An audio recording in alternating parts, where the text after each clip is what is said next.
Breaking tonight on ABC News Live Prime, President Trump suggests the war in Iran could soon be coming to an end. We're achieving major strides toward completing our military objective. And some people could say they're pretty well complete. We've wiped every single force in Iran out very completely. This comes during an act of defiance in Iran as they elect the son of the late supreme leader as the next supreme leader. I'm in panel in Tel Aviv. President Trump calling Iran's new leader unacceptable, and what he's saying about maybe sending U.S. Special Operations Forces in to seize Iran's enriched uranium. President Trump's message to oil tankers to defy Iran, saying to, quote, show some guts as oil prices surge and the stock market struggles. The alarming scene outside the official home of Mayor Zoran Mamdani as suspects accused of being inspired by ISIS allegedly tried to detonate homemade bombs during a protest. Deadly prank gone wrong. 5 teens are facing charges for killing a popular teacher, what the family is now telling authorities. Singer Rihanna's home is hit by gunfire while she was inside. What we know about the woman arrested. Is your spring break travel at risk? I'm Gio Benitez at Newark Airport. Without DHS funding, some TSA lines are looking a lot longer. How long you could wait for your next flight. One of the NFL's most famous players is returning to the field, but will he be playing for the Chiefs? And scrubbing back in, the stars of the iconic sitcom talk about reviving the show thanks to the power of their fans. They are very passionate about the show, and it was very important to them, and so we wanted to get it right. From ABC News World Headquarters in New York, this is Prime with Linsey Davis. Good evening, everyone. I'm Linsey Davis. Thanks so much for streaming with us. We begin with a stunning declaration from President Trump today. After originally saying the war in Iran could take weeks, he said late today that the objectives in Iran are, quote, pretty well complete and signaled the operation will be ending soon, though he didn't offer any specifics. The president's comments follow an act of defiance. Iran elected the son of the late supreme leader as the next supreme leader. President Trump had called the son a completely unacceptable choice. Airstrikes continue to intensify across Iran, the U.S. and Israel hitting military bases and oil facilities, flames and thick black smoke filling the sky. A 7th American service member killed in action has been identified. 26-year-old Sergeant Benjamin Pennington from Kentucky, dying 1 week after being injured in an Iranian attack on the U.S. airbase in Saudi Arabia. The Kremlin reports that President Trump and Russian President Putin spoke by phone today, calling their conversation, quote, frank and businesslike. ABC's chief foreign correspondent Ian Pannell leads us off from the region. Tonight, the stunning statement from President Trump after initially saying America should prepare for weeks of war, now saying the operation will be ending soon. We're achieving major strides toward completing our military objective. And some people could say they're pretty well complete. In a move seen as a brazen act of defiance, Iran's top clerics electing the son of their dead supreme leader, 56-year-old hardliner Mujtaba Khamenei, as their new leader, despite President Trump saying he'd be unacceptable. Thousands taking to the streets of Tehran, chanting his name, pledging allegiance. Late today, President Trump speaking from Florida after warning any Iranian leader picked without his approval will not last long.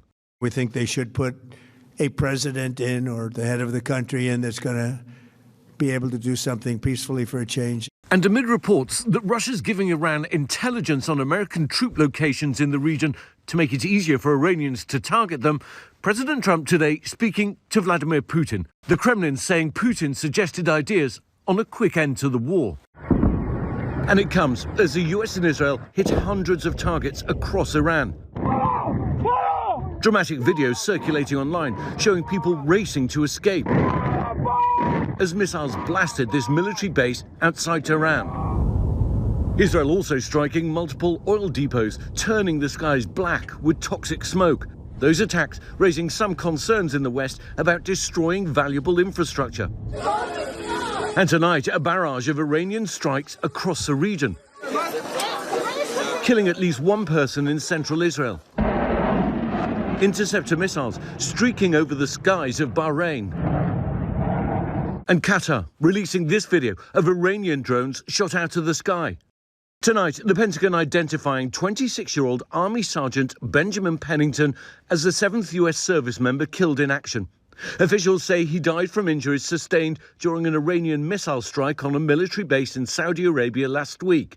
Moments ago, Vice President J.D. Vance and top officials attending the dignified transfer for Sergeant Pennington at Dover Air Force Base. Over the weekend, President Trump attending the dignified transfer of 6 more U.S. service members who were killed in Kuwait. And tonight, video emerging of a strike near that Iranian girls' school where more than 160 people were killed. A close review of the video appearing to show a US-made Tomahawk missile slamming into a building next to the school. Sources telling ABC News it is possible American forces are responsible for the strike, as the US was attacking a military base in the area at the time. President Trump blaming the attack on Iran.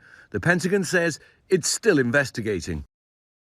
Our chief foreign correspondent Ian Pannell joins us now. And Ian, we know that President Trump is now saying the war will end soon, but is he giving any semblance of a timetable? No, he isn't. He was pressed by reporters on whether that meant this week. He said no, didn't give any kind of definite timeline for this. I mean, of course, part of this is driven out of concern for what's happening with gas prices at home and oil prices internationally. But you only have to look at the images that we saw on the streets of Tehran today to know that some of those war aims that he's already laid out in the past are far from being achieved. I mean, the regime looks pretty intact. Yes, it's lost a whole raft of senior leaders, but it now has a new supreme leader who is as hardline as his father was, who's likely to chant death to America and death to Israel. His security forces control the streets of Tehran and around the country. And yes, Iran may have been destabilized and weakened militarily, but politically it still looks in charge. And without changing that regime or dealing with the enriched uranium, it raises questions about how the war can indeed end soon, as the president promises. Lindsay? So many questions indeed. Our chief foreign correspondent Ian Pannell in Tel Aviv once again tonight. Thanks so much, Ian. We're joined now by ABC News national security and defense analyst Mick Mulroy. Mick, thanks so much for joining us. Tonight, the president said that the U.S. military objectives are pretty well complete. What do you think has transpired over the past few days that brought him to draw that conclusion? So, Lindsay, certainly we've really struck the nuclear ballistic missile capacity and the naval force substantially. And I think what the president's seeing is the battle damage assessment from the U.S. military, determining that they have really degraded those specific strategic assets of the Iranian regime. Now, what hasn't ended, of course, as Ian just pointed out, is the regime itself. It's clear that the selection of Mojtaba Khomeini is essentially a continuation of the former supreme leader's regime. And he is, in many opinions, just as hardline as his father, and in some cases even more tied to the IRGC, starting his career there in the Quds Force, which is a very specialized section of that corps. The president, as you would remember, originally said that the war in Iran could take 4 to 5 weeks or more. How were they able to complete their objective so quickly? Well, oftentimes the military goes in with a heightened belief in how strong the enemy is. It's obviously better to err on the side of strength than not. And it appears to me that we were able to hit a lot of these targets faster than expected, to gain air superiority, supremacy actually, in Iran very quickly. And now we're switching to targets that would be very far down, I think, the military's priority list. But because we are still taking these targets until the president ends the confrontation, the military is going to take every opportunity to further degrade the military capacity of Iran. So I think that's where we are now. And of course, the president has to balance that with the increase in oil prices, with the disturbance of the economies of our key Gulf partners, and everything that goes into this as this extends. So I think there has to be a review from the White House on what is the value added to keep this going. And then, of course, as the conversation with President Putin went today, perhaps there is an off-ramp that can be facilitated even with the new regime. And that just is something I think obviously the president has taken into consideration. Just in the last few seconds here, the president has also said that he would only accept total and complete surrender from Iran. Iran has called that unrealistic. Do you think it's within the realm of possibilities?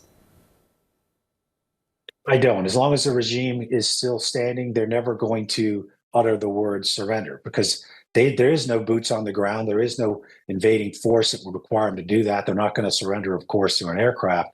But this is clear that the U.S. has met its military objectives, and that is something that I think the U.S. can hang their hat on when it comes to ending this conflict. But we have to, I think, accept that the regime is still in place, and it's not going to change its perspective against the United States. In fact, Mojtaba is believed to have been an advocate for Iran seeking a nuclear weapon, so something his father was not fully on board with. So there is still going to be a hostile regime in Iran, but the United States can also turn back on its military campaign if they start rebuilding all these strategic capabilities that we have degraded so much. So that is still an option for the United States. Mick Mulroy, appreciate your time. As always, thank you. For more now, we're joined by Bernard Hakel, professor of Near Eastern Studies at Princeton. Professor, thanks so much for joining us.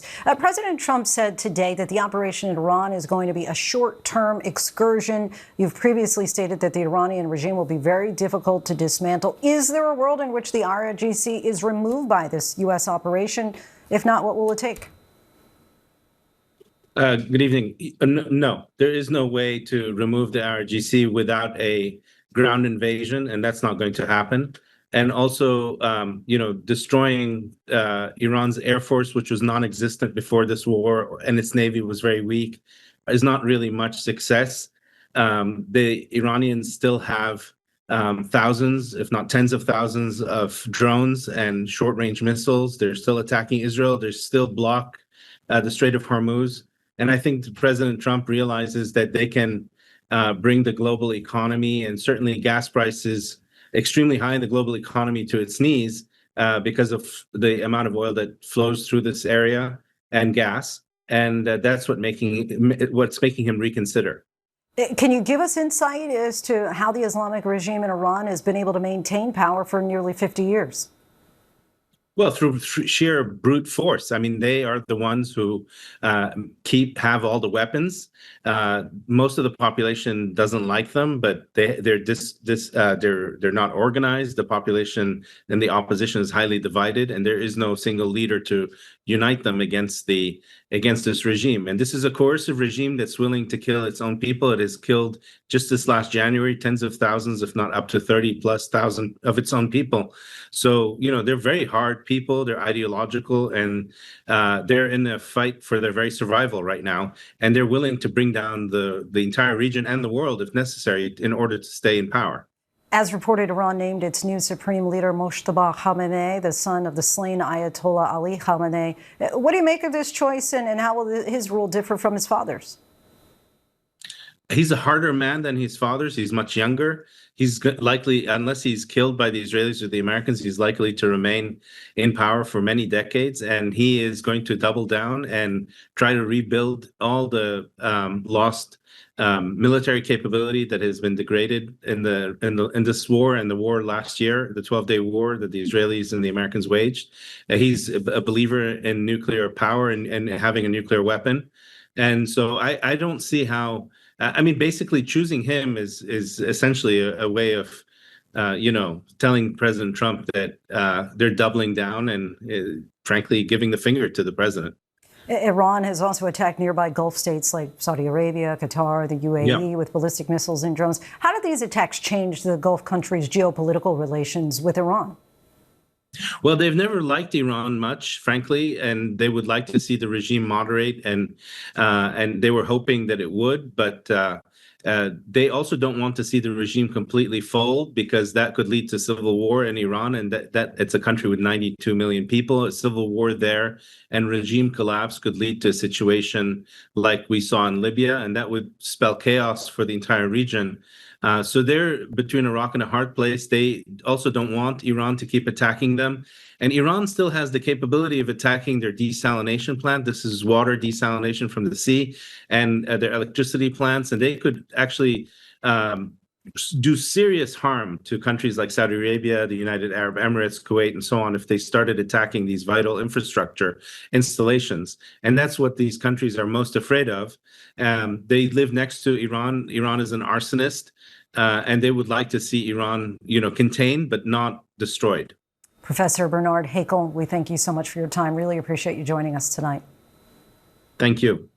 And tonight, President Trump is urging oil tankers to defy Iran and push through the Strait of Hormuz, calling on them to, quote, show some guts. Oil prices dropped today to $87 a barrel. The national average for a gallon of gas is now $3.51. But tonight, analysts warn it could hit $4 by the end of the week. Here's our chief business correspondent, Rebecca Jarvis.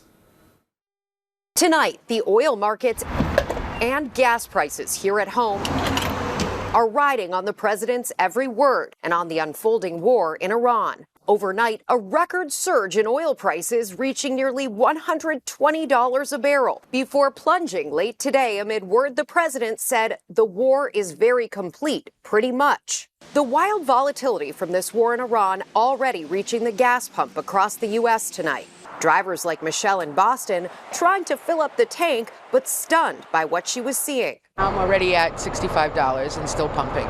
The national average tonight now $3.51 a gallon, up 57 cents from a week ago. This is truly certainly unprecedented situation. The war has triggered the biggest disruption to oil supplies in history, with the Strait of Hormuz effectively shut down. Tankers loaded with fuel have no place to go, forcing three major OPEC oil producers, Kuwait, Iraq, and the UAE, to cut production. Analysts have warned the longer the disruption, the higher gas prices will go, and the ripple effect far beyond the pump.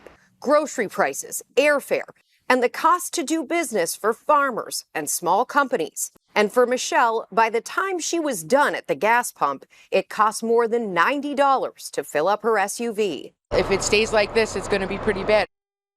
So many really feeling the pinch here. Rebecca Jarvis joins us now. Rebecca, this really has been a wild ride for oil prices. It has, Lindsay, and what we're seeing has really been unprecedented, both on the way up as prices have climbed so quickly, and so many Americans have noticed that over the last week at the pump. And now today, in just these last 24 hours, how volatile the price of oil is falling from almost $120 a barrel to now about $89 a barrel. That is almost a 30% drop in just 24 hours. I have been covering these markets now for almost 2 decades, and you just don't see that. This is a market very much driven by the risk of what the president says and also what happens on the ground in Iran. Lindsay? So much volatility. All right, Rebecca Jarvis for us. Thanks so much. Now to the attempted attack outside of the official home of New York City Mayor Zohran Mamdani. 2 suspects allegedly tried to detonate homemade bombs during a protest Saturday. The teens now face federal charges and are accused of being inspired by ISIS. ABC's chief investigative correspondent Aaron Katursky has the latest. You don't get to come from. Tonight, these dramatic new images show an 18-year-old hurling a homemade bomb in what police say was meant to be a terror attack bigger than the Boston Marathon bombing. Another teen then hands him a second device. He ignites it, sprints down a sidewalk, hops a police barricade, and is tackled while the device is still smoking. This chaos interrupted dueling protests Saturday outside the home of New York City Mayor Zohran Mamdani, started by far-right anti-Muslim provocateur Jake Lang. The violent left does not respect freedom of speech.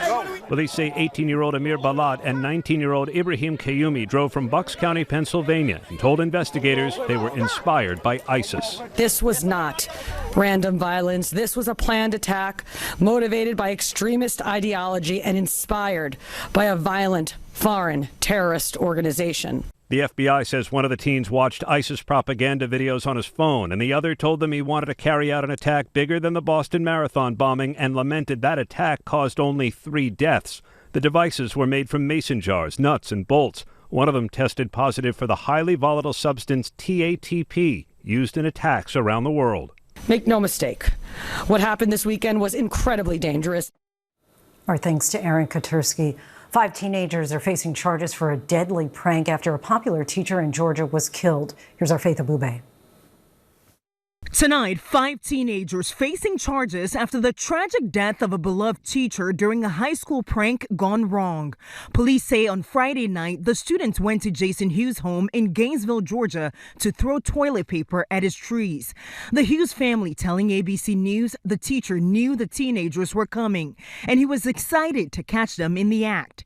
When Hughes, a math teacher at North Hall High School, went outside, the students, all 18 years old, tried to flee in 2 vehicles vehicles. Authorities say the teacher tripped and fell in the roadway and was struck by driver Jaden Wallace. Police say Wallace and his friends tried to render aid to the teacher, but the 40-year-old later died at the hospital. The driver now charged with first-degree vehicular homicide and reckless driving. Police charging all 5 teenagers with criminal trespassing and littering on private property. The family wants to make really clear is that they knew these kids, that they loved them, and these kids loved the Hugheses. This was not a malicious act. Our thanks to Faith. A terrifying ordeal for superstar Rihanna. Tonight, a 30-year-old woman has been charged with attempted murder after firing shots into the singer's L.A. home. Police say Ivana Ortiz fired an AR-15-style weapon from her car Sunday afternoon at the house.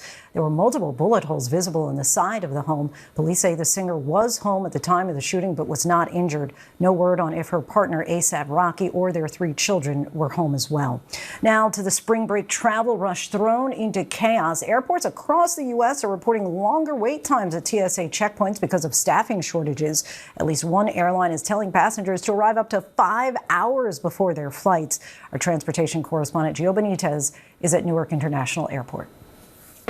Tonight, missed flights and ruined vacations as TSA staffing shortages throw spring break travel into chaos. Airports packed from Miami to Phoenix to Houston's Hobby Airport, where even seasoned travelers like Claire Lee were shocked by the crowds this morning. First time ever, and I travel the world. I've never seen anything like this. Officials telling passengers to arrive 5 hours early. Usually I witness this on TV, watching it. Now I'm a part of it. At Louis Armstrong Airport in New Orleans, passengers started lining up right by their cars in the parking garage. 2 lines, 2 escalators. The TSA short-staffed amid a partial government shutdown affecting the Department of Homeland Security.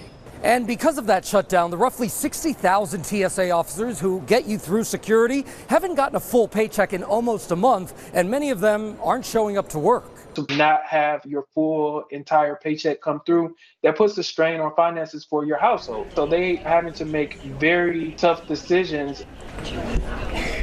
Our thanks to Gio for that. Coming up, our Ian panel pieces together what we know about that deadly strike on an Iranian girls' elementary school on the first day of the war.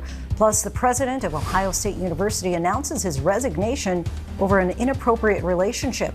And the Los Angeles Marathon ends in dramatic fashion. See what happened right at the finish line.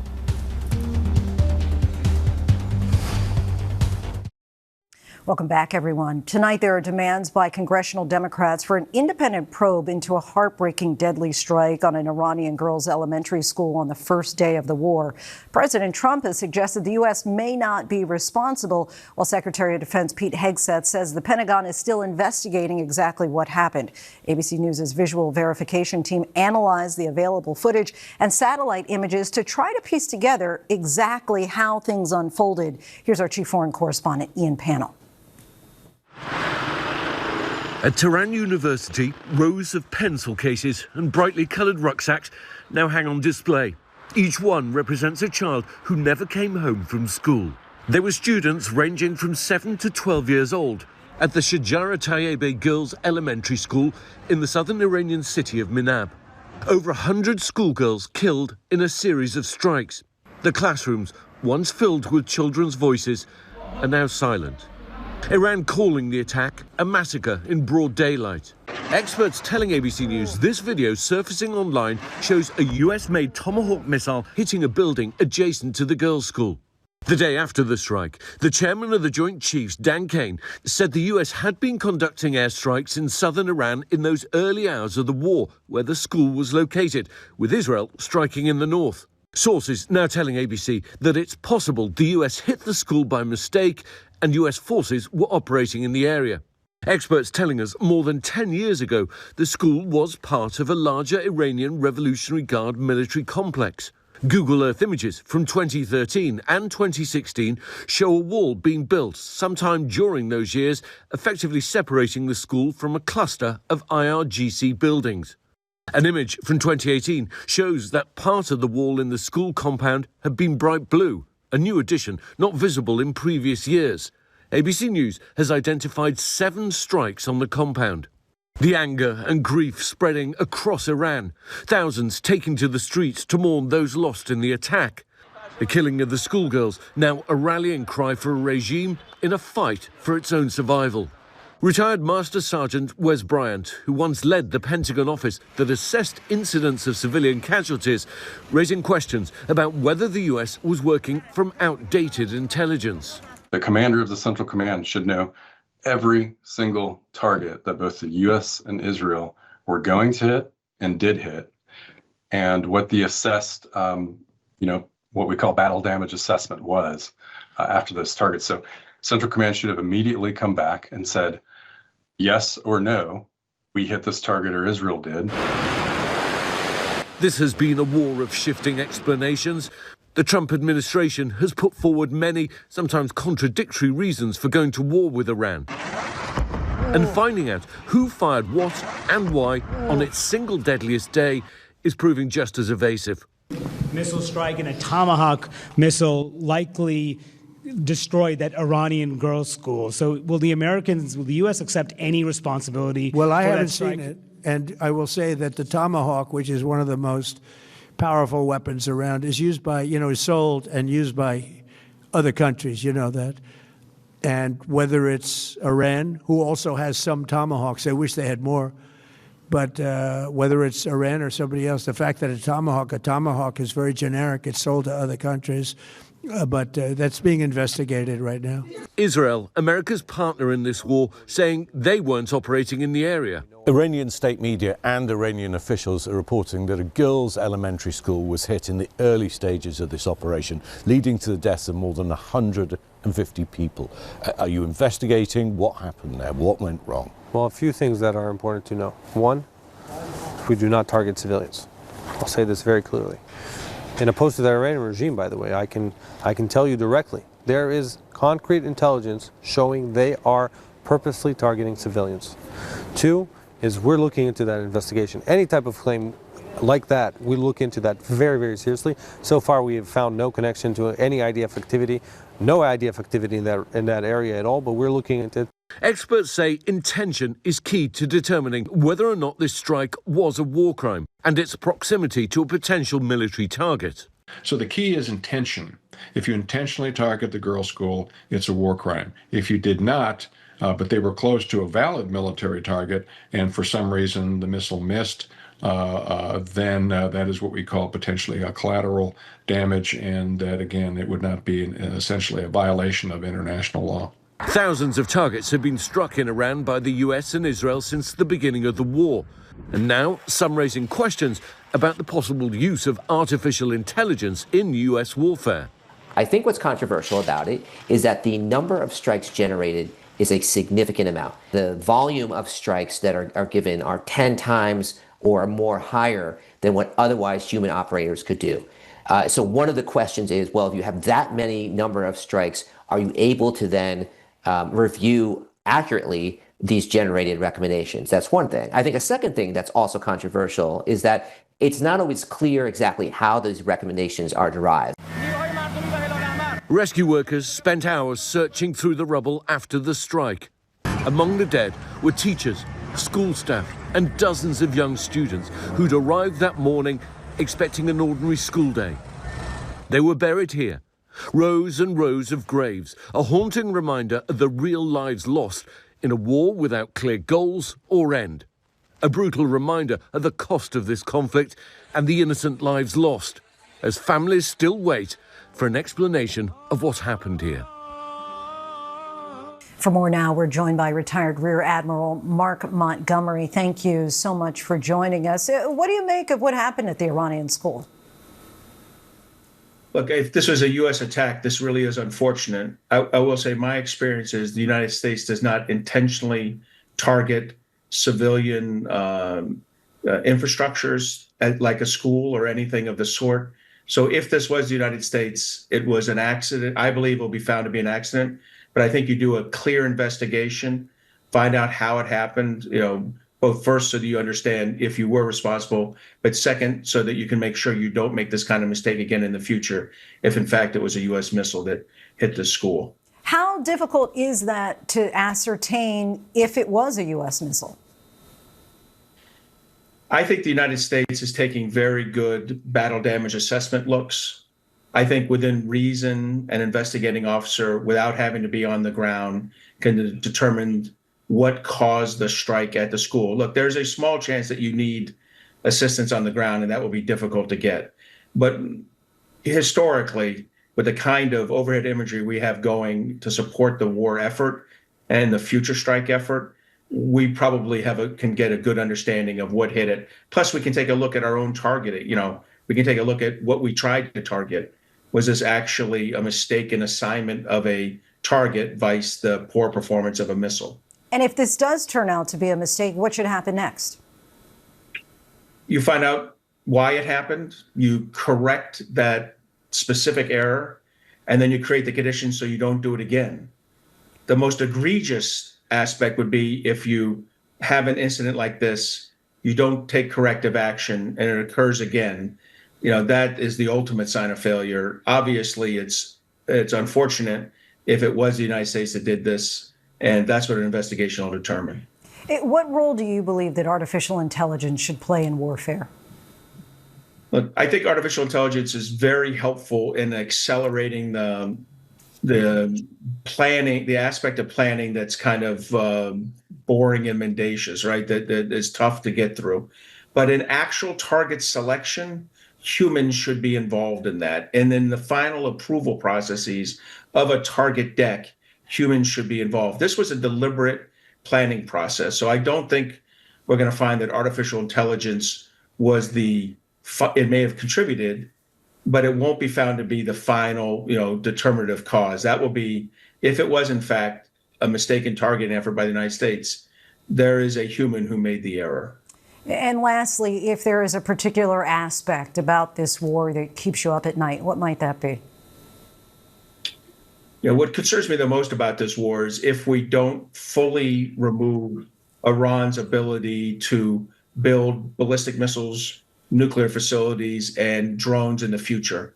Too often we pull back prematurely from fully executing our mission. In my mind, it's critical we do that so that Iran cannot be a malicious force in the Middle East for the next 3 to 5 to 7 years. At a minimum, that's what we should achieve from our prolonged air campaign of 3 to 4 weeks. Rear Admiral Mark Montgomery, we thank you so much for your insight. Really appreciate it. Thank you for having me. Coming up, the lawsuit filed by Anthropic against the Pentagon, what the AI company is alleging, and Scrubs is back. We sit down with the co-stars for all the details about recreating the show's magic all these years later.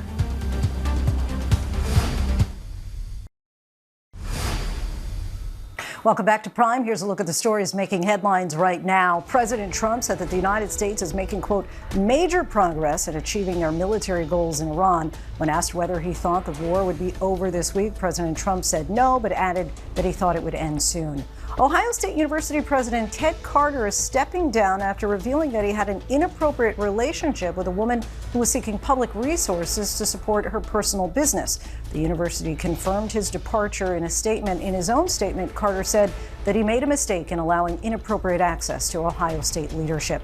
The NFL free agency window officially opens this week, and there's some big moves in the works. Former Miami Dolphins quarterback Tua Tagovailoa signed a one-year deal with the Atlanta Falcons, while star wide receiver Mike Evans is ending his 12-year tenure with the Buccaneers for a 3-year deal with the San Francisco 49ers. And coming up, will there be a blank space on the Kansas City Chiefs roster next season? Travis Kelce's big announcement to fans. But next, as the war in Iran continues, the number of U.S. fallen soldiers continues to rise. We have that story just after the break. Welcome back, everyone. It's been just over a week since the war with Iran began, but the buildup of U.S. troops and assets in the Middle East started well before that. Let's take a look at the U.S. military presence in the region, both before and during this war, by the numbers. Some 50,000 U.S. troops were deployed to the region as part of the buildup toward the war. Before the war, the standard number of service members deployed to the region was around 35,000 troops. The military also currently has 17 U.S. naval vessels in the region belonging to either the USS Lincoln or USS Ford carrier strike groups, as well as some 200 fighter jets deployed, about half of which are land-based and the other half are carrier-based. The U.S. has major military bases across 8 countries in the area. The largest air base is in Qatar, which usually has around 10,000 U.S. troops. When comparing the deployment so far to other wars, as many as 170,000 troops at a time were deployed at one point during the war in Iraq, and more than 100,000 troops at a time were deployed for the war in Afghanistan. Of course, one of the most significant numbers from this war so far is 7. That's the number of U.S. service members who have been killed in action so far. The Defense Department identified 26-year-old Sergeant Benjamin Pennington as the 7th soldier killed. Pennington died Sunday from injuries he sustained from a retaliation strike on U.S. troops in Saudi Arabia on March 1st. The dignified transfer of his remains was tonight, with Vice President J.D. Vance in attendance. Over the weekend, President Trump was at Dover Air Force Base for the dignified transfer of the 6 other service members killed in the war. All 6 served in the Army Reserve and were killed in an Iranian drone strike in Kuwait. They were also mothers, fathers, husbands, and brothers. Our Chief Global Affairs anchor Martha Ranitz has this look at the lives and legacies they leave behind. The 6 soldiers were together at a tactical operations center in Kuwait with little protection from an aerial assault when an Iranian drone struck them.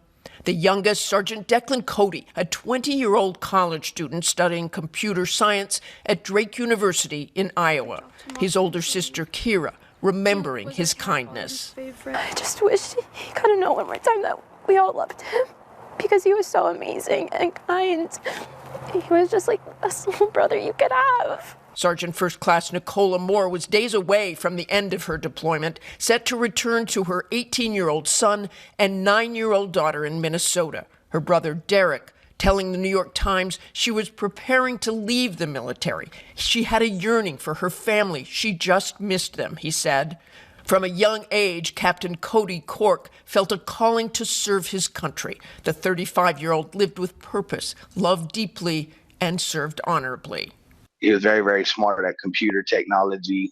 Childhood friend Chase Smith remembering Cody. He was more than a friend, he was a brother.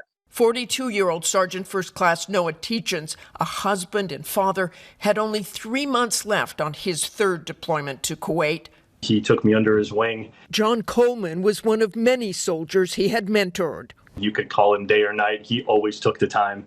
You know, he made you feel important. Those qualities on full display back home in Nebraska, where Teachins was honored at the studio where he taught martial arts. Also killed 45-year-old Major Jeffrey O'Brien of Iowa, serving since 2012 as a reservist and Signal Corps officer.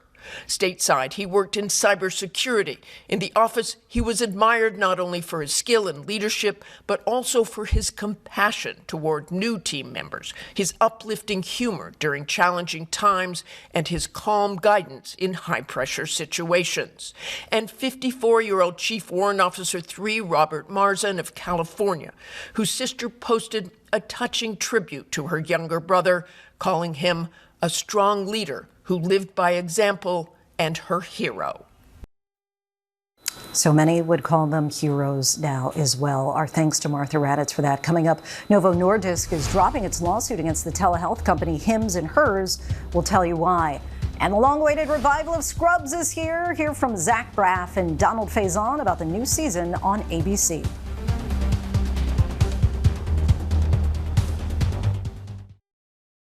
Anthropic sues to block a Pentagon blacklist. Timothée Chalamet is roasted over some controversial comments and a Hollywood ending at the LA Marathon. These stories and more in tonight's rundown. AI giant Anthropic is suing the Trump administration over its move to ban all federal agencies from using Anthropic's technology. That follows a dispute over how far AI should be allowed to go in the hands of the U.S. military. The lawsuit challenges the defense secretary's determination that Anthropic is a supply chain risk, saying the firm's reputation and core First Amendment freedoms are now under attack. The Pentagon's move came late last month after Anthropic refused to drop its insistence that the government not use its Claude platform to surveil U.S. citizens or power autonomous weapons systems. Actor Timothée Chalamet's hot take on opera and ballet is drawing backlash. During an appearance at a CNN and Variety town hall event, the Marty Supreme Oscar nominee lamented a decline in movie-going audiences, telling Matthew McConaughey he didn't want movie theaters to go the way of ballet or opera, where artists want to keep this thing alive, even though no one cares about it anymore. Whoopi Goldberg, Doja Cat, and London's Royal Ballet and Opera were just a few to react to Chalamet's diss, with the Opera House inviting him to see a show. Novo Nordisk is dismissing its patent infringement lawsuit against telehealth company Hims & Hers. Last month, Hims & Hers announced it was going to launch a cheaper compounded version of the weight loss pill Wegovy.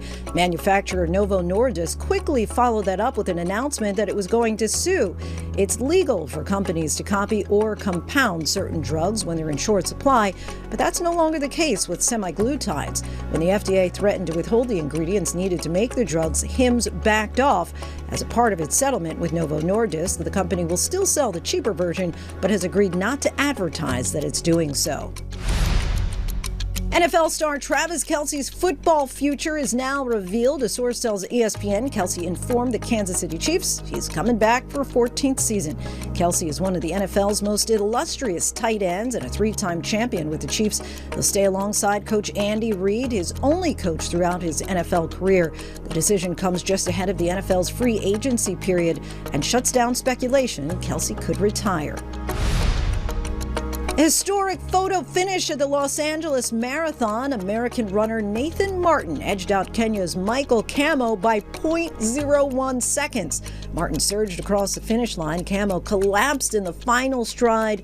Organizers say this goes down as the closest finish the race has ever seen.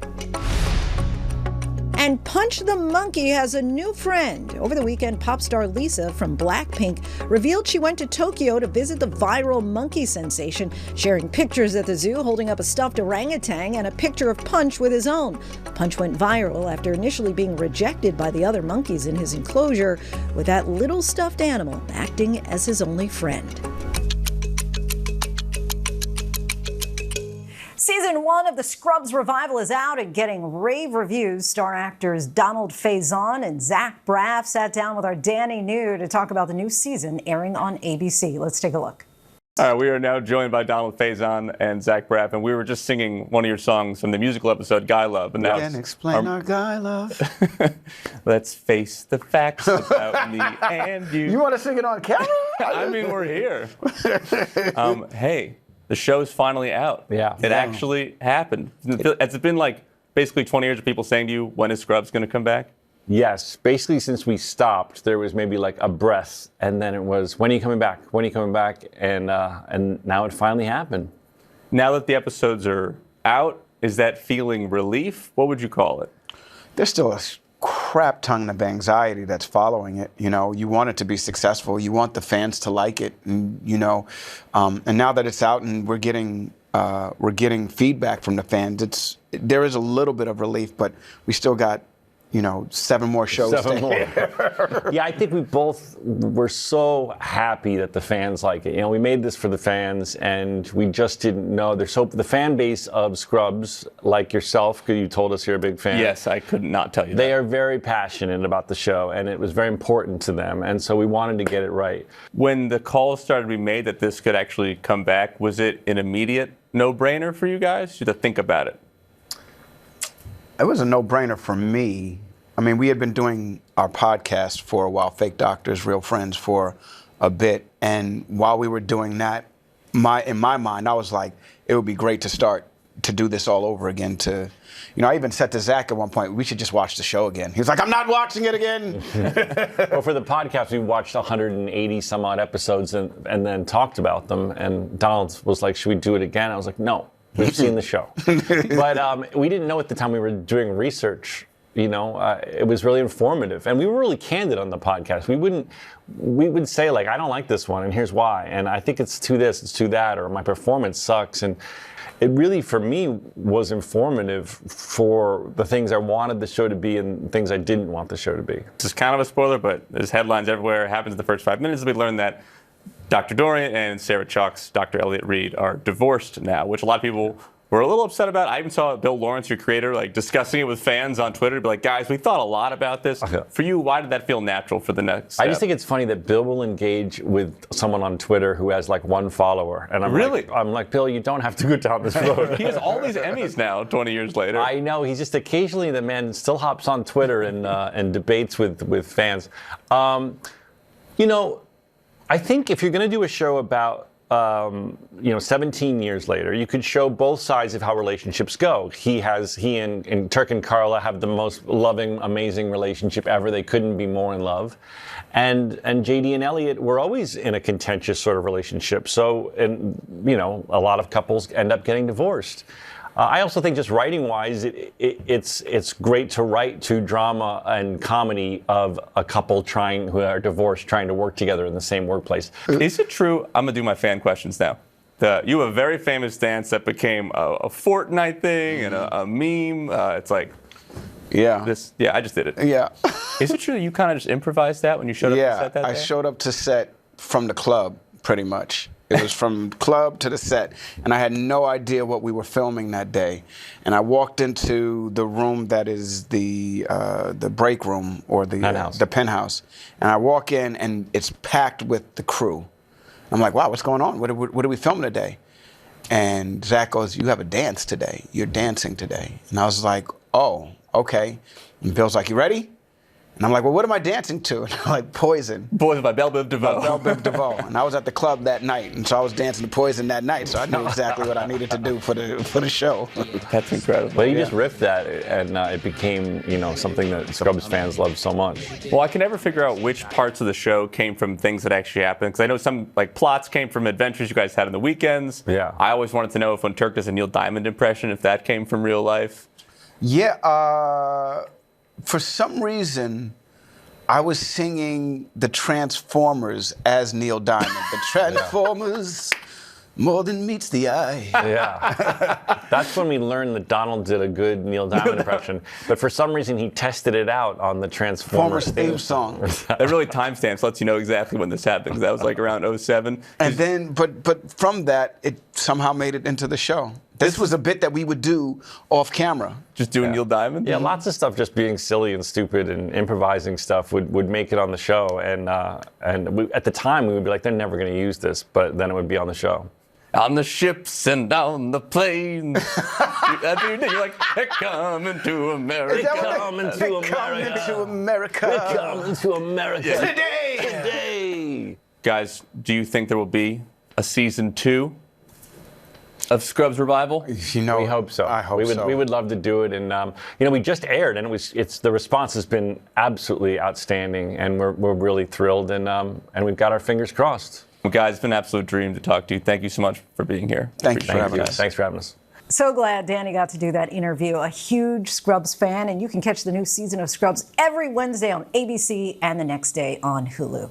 And that is our show for this hour. I'm Linsey Davis. Be sure to stay tuned to ABC News Live for more context and analysis of the day's top stories. Thanks so much for streaming with us. Good night.